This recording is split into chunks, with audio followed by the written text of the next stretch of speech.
And the joint military exercises triggered the typical heated response from North Korea. Pyongyang's state-run media said on Monday that the drills were part of a plan by the U.S. and South Korea's, quote, puppet regime to launch a preemptive nuclear strike on the North. It added that the situation on the Korean Peninsula was being thrown into further uncertainty due to Washington's, quote, warmongering. It also fired off a cryptic warning saying the U.S. and its partners would witness the consequences of the fire they have ignited.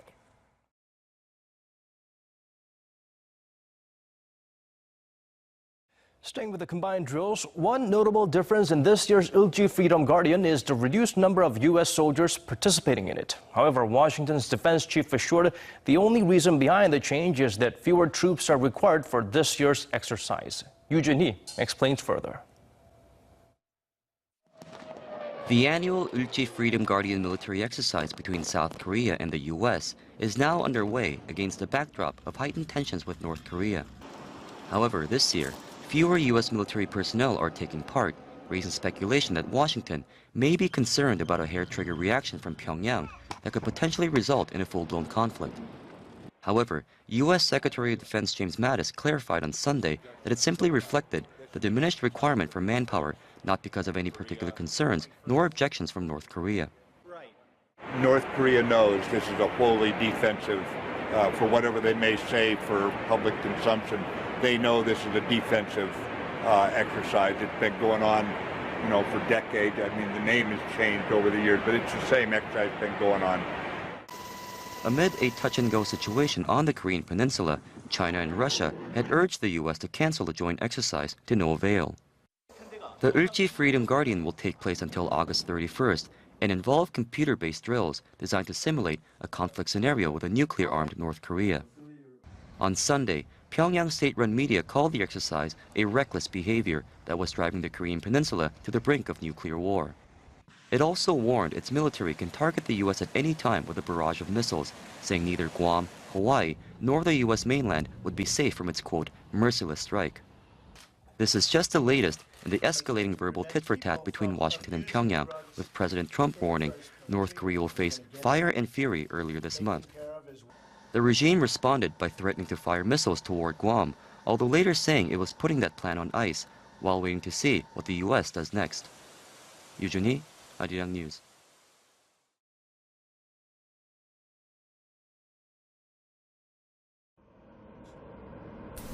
The 2nd Stryker Brigade Combat Team from Joint Base Lewis McChord is ready to make waves as they prepare to head to the National Training Center in Fort Irwin, California. They got some help from the 833rd Transportation Battalion located at the Port of Tacoma. Well, basically our job is to load the vessel safely and efficiently and make sure that every piece is accounted for. And it's a lot to keep track of. With 1,900 pieces of equipment, including wheeled vehicles, tracked vehicles, and shipping containers being loaded onto 2 separate ships, it's no easy task. While the equipment has to be loaded quickly, it also has to be done safely and securely.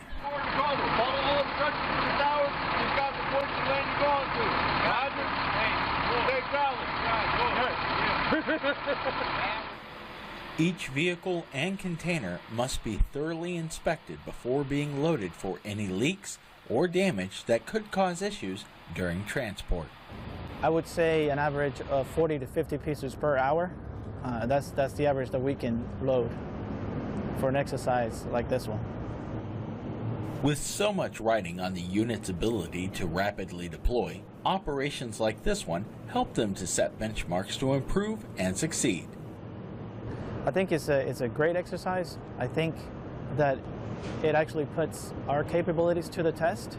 And as long as we're capturing those challenges that we have, we can always improve. From Joint Base Lewis McChord, I'm Army Staff Sergeant Christopher Jelly.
Basically, our job is to load the vessel safely and efficiently and make sure that every piece is accounted for. The operation is basically a joint readiness exercise between the 2nd Striker, BCC, SCDC, and various other organizations. They got a no-notice, we'll say, op order. They had to move, they're supposed to try to move water from the Port of Tacoma to NTC, San Diego, California. We're loading 2 ships, we load the Cape Isabel with about 500 pieces, and the rest of it is going to go in the Buffalo, which you see behind me, for a total count of about 1,900 pieces. I would say an average of 40 to 50 pieces per hour. That's the average that we can go for an exercise like this one. It is definitely a team effort. As you can see behind me, we have members from the we have the state company that does labor for us. We have the service, the total force integration effort of our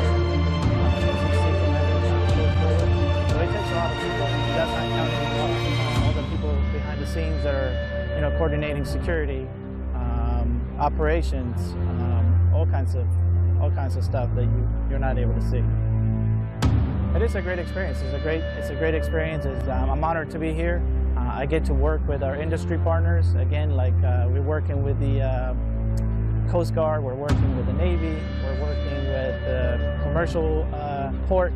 So it's a great experience, it's a great learning experience, and it's something you definitely won't forget. I think it's a great exercise. I think it needs to be repeated much more often. I think that it actually puts our capabilities to the test, and as long as we're capturing those challenges that we have, we can always improve.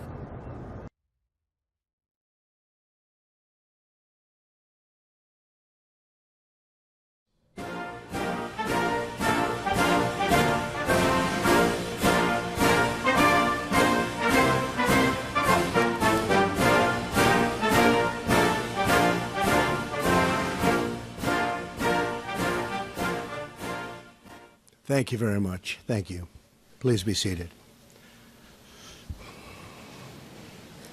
Vice President Pence, Secretary of State Tillerson, members of the Cabinet, General Dunford, Deputy Secretary Shanahan, and Colonel Duggan. Most especially, thank you to the men and women of Fort Myer and every member of the United States military at home and abroad. We send our thoughts and prayers to the families of our brave sailors who were injured and lost after a tragic collision at sea, as well as to those conducting the search and recovery efforts. I am here tonight to lay out our path forward in Afghanistan and South Asia. But before I provide the details of our new strategy, I want to say a few words to the service members here with us tonight, to those watching from their posts, and to all Americans listening at home. Since the founding of our republic, our country has produced a special class of heroes whose selflessness, courage, and resolve is unmatched in human history.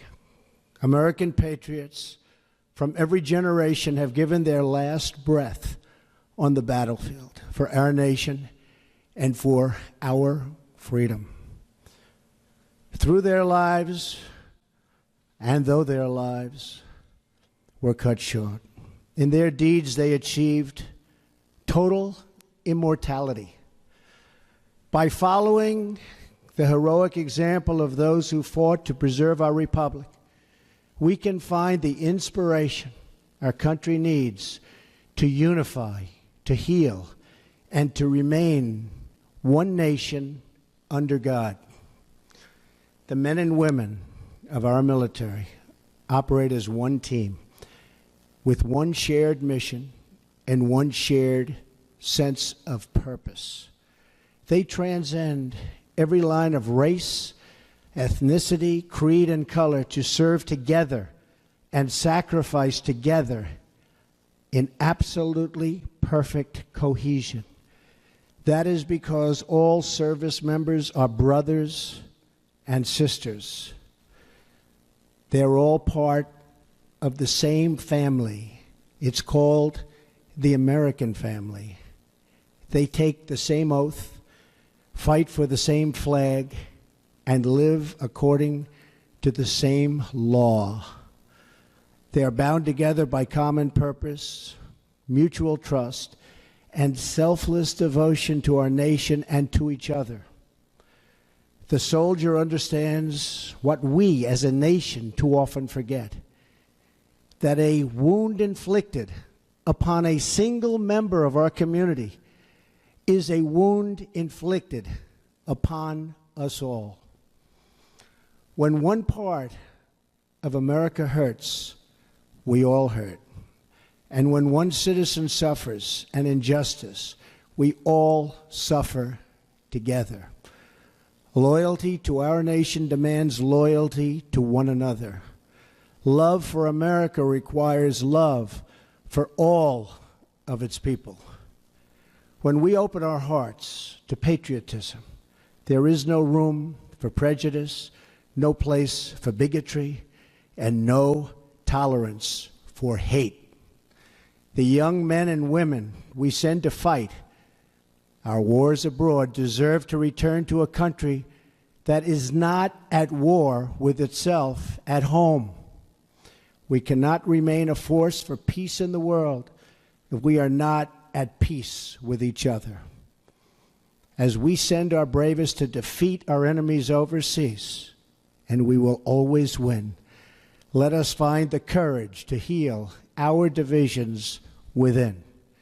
Let us make a simple promise to the men and women we ask to fight in our name, that when they return home from battle, they will find a country that has renewed the sacred bonds of love and loyalty that unite us together as one. Thanks to the vigilance and skill of the American military and of our many allies throughout the world, horrors on the scale of September 11th, and nobody can ever forget that, have not been repeated on our shores. But we must acknowledge the reality I am here to talk about tonight, that nearly 16 years after September 11th attacks, after the extraordinary sacrifice of blood and treasure, the American people are weary of war without victory. Nowhere is this more evident than with the war in Afghanistan, the longest war in American history, 17 years. I share the American people's frustration. I also share their frustration over a foreign policy that has spent too much time, energy, money, and most importantly, lives, trying to rebuild countries in our own image instead of pursuing our security interests above all other considerations. That is why, shortly after my inauguration, I directed Secretary of Defense Mattis and my national security team to undertake a comprehensive review of all strategic options in Afghanistan and South Asia. My original instinct was to pull out, and historically, I like following my instincts. But all my life, I've heard that decisions are much different when you sit behind the desk in the Oval Office. In other words, when you're President of the United States. So I studied Afghanistan in great detail and from every conceivable angle. After many meetings over many months, we held our final meeting last Friday at Camp David with my cabinet and generals to complete our strategy.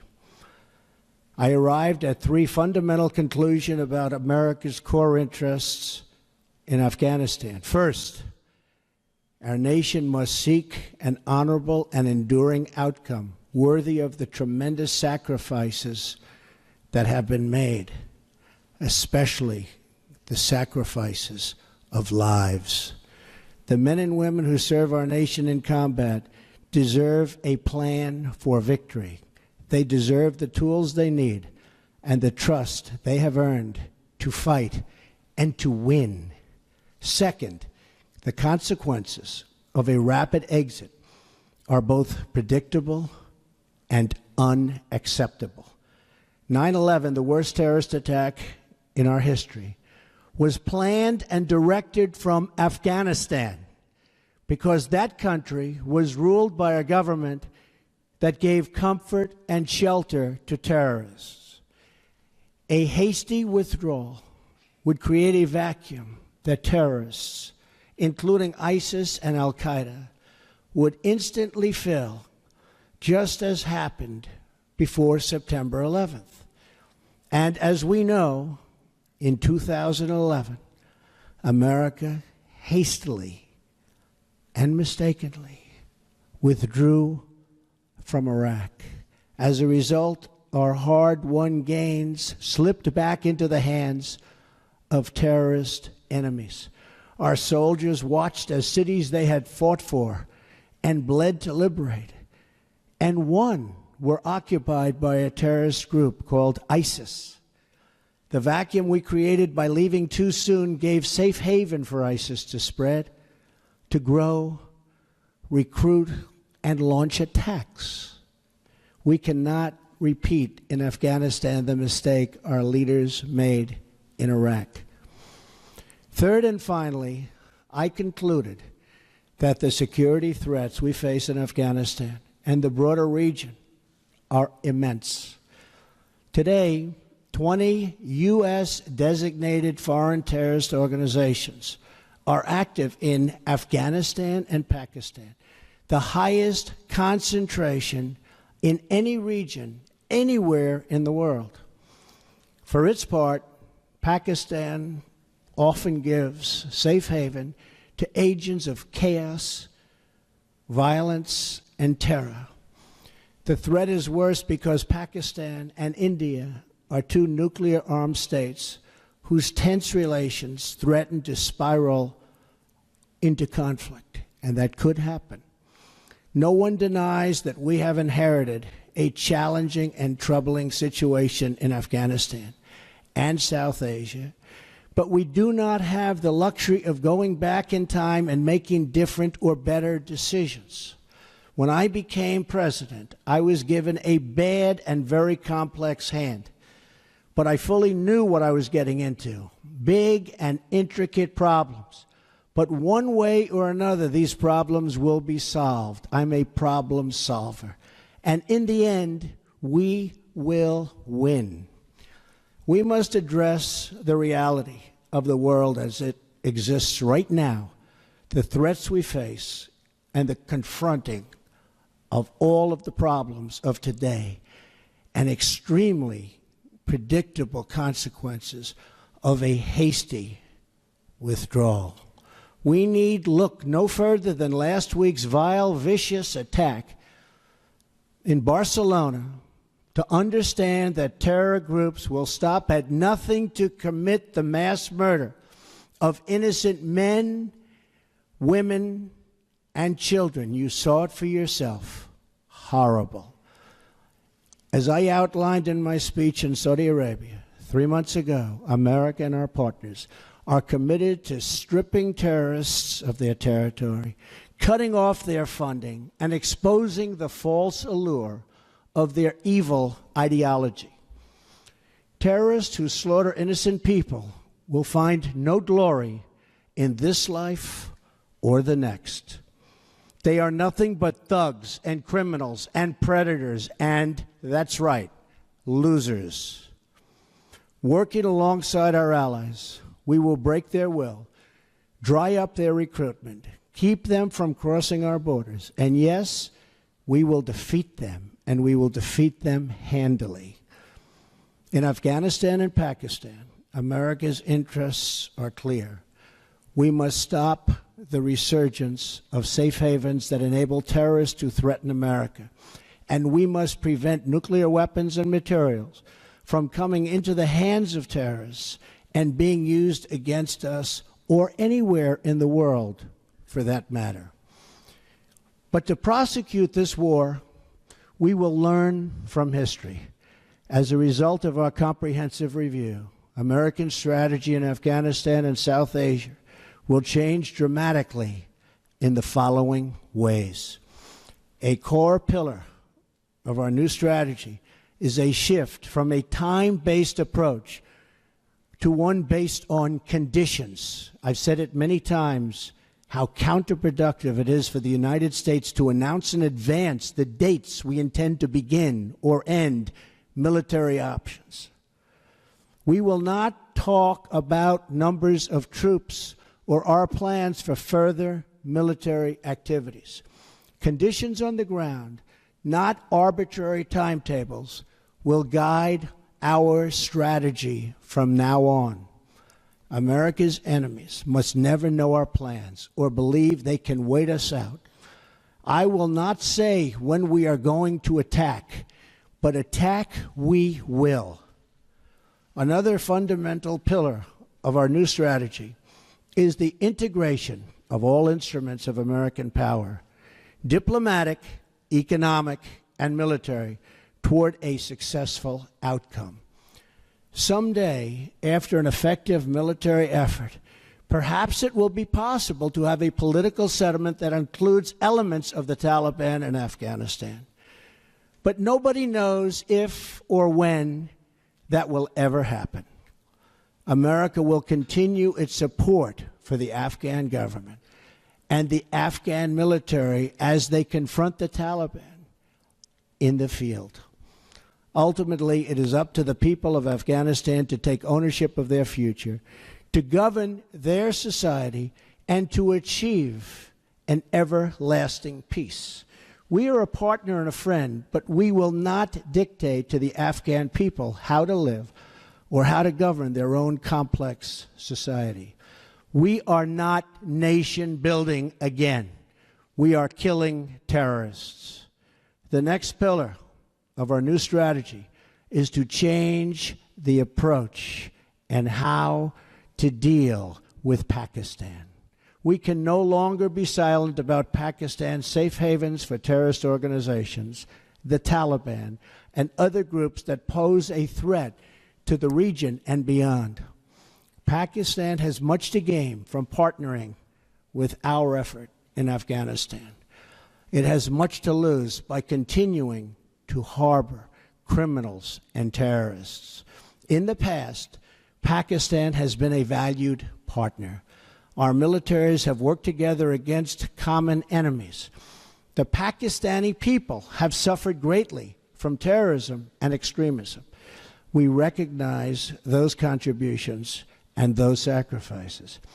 But Pakistan has also sheltered the same organizations that try every single day to kill our people. We have been paying Pakistan billions and billions of dollars. At the same time, they are housing the very terrorists that we are fighting. But that will have to change, and that will change immediately. No partnership can survive a country's harboring of militants and terrorists who target U.S. service members and officials. It is time for Pakistan to demonstrate its commitment to civilization, order, and to peace. Another critical part of the South Asia strategy for America is to further develop its strategic partnership with India, the world's largest democracy and a key security and economic partner of the United States. We appreciate India's important contributions to stability in Afghanistan, but India makes billions of dollars in trade with the United States, and we want them to help us more with Afghanistan, especially in the area of economic assistance and development. We are committed to pursuing our shared objectives for peace and security in South Asia and the broader Indo-Pacific region. Finally, my administration will ensure that you, the brave defenders of the American people, will have the necessary tools and rules of engagement to make this strategy work and work effectively and work quickly. I have already lifted restrictions the previous administration placed on our warfighters that prevented the Secretary of Defense and our commanders in the field from fully and swiftly waging battle against the enemy. Micromanagement from Washington, D.C. does not win battles. They are won in the field, drawing upon the judgment and expertise of wartime commanders and frontline soldiers, acting in real time with real authority and with a clear mission to defeat the enemy. That's why we will also expand authority for American armed forces to target the terrorist and criminal networks that sow violence and chaos throughout Afghanistan. These killers need to know they have nowhere to hide, that no place is beyond the reach of American might and American arms.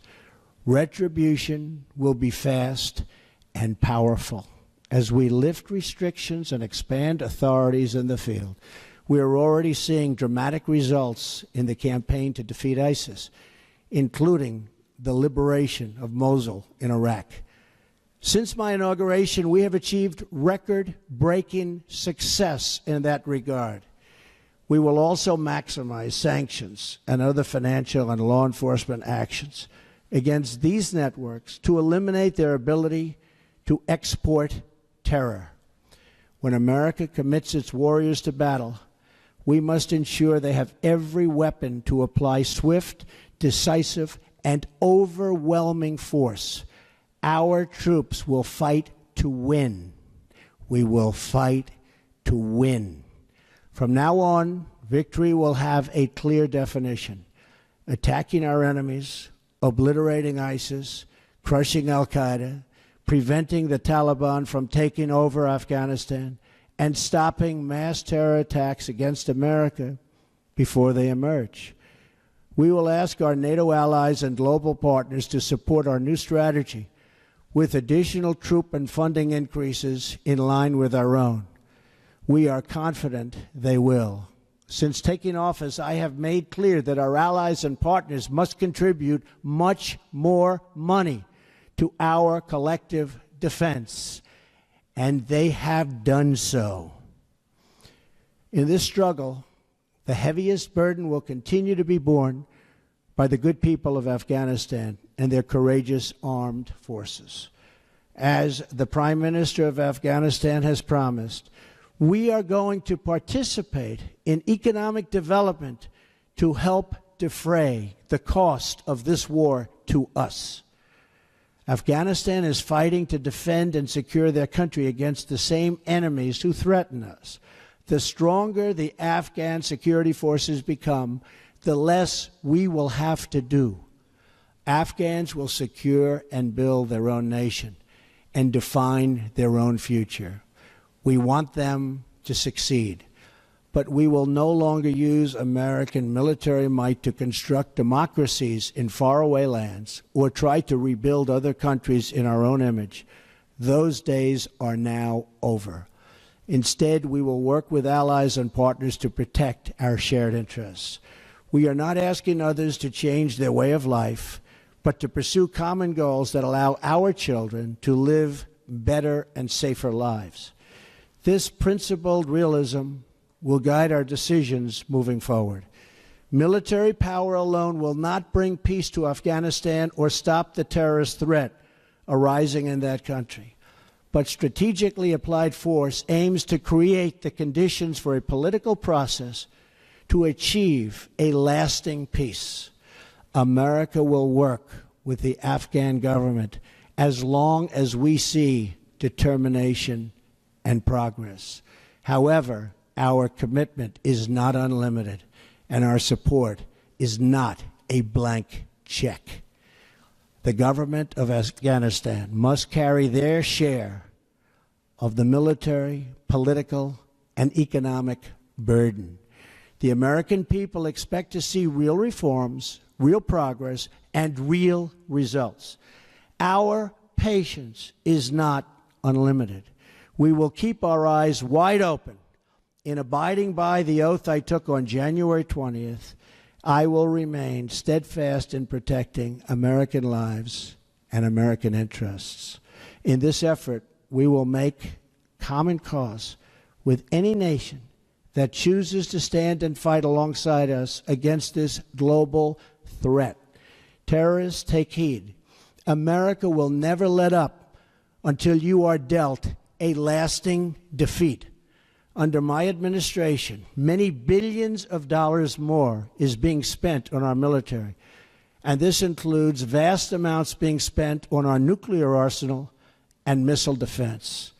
In every generation, we have faced down evil, and we have always prevailed.